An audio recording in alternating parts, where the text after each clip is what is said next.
ஒரு நாள் சிங்கம் ஒன்று வேட்டைக்கு சென்றது.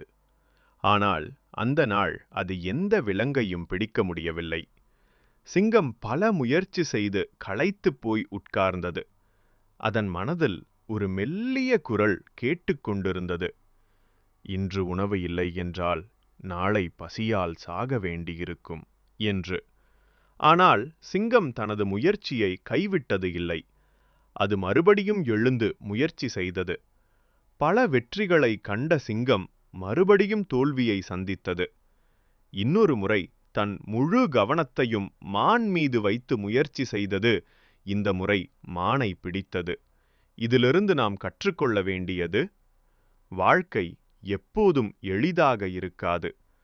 நீங்கள் சிங்கமாகவே இருந்தாலும் பல தடவை நம்ம முயற்சிகள் தோல்வி அடையும். ஆனால் கைவிடக்கூடாது. மீண்டும் முயற்சி செய்தால் வெற்றி நிச்சயம் நமதே. தோல்வி ஒரு பாடம்தான், முடிவு இல்லை.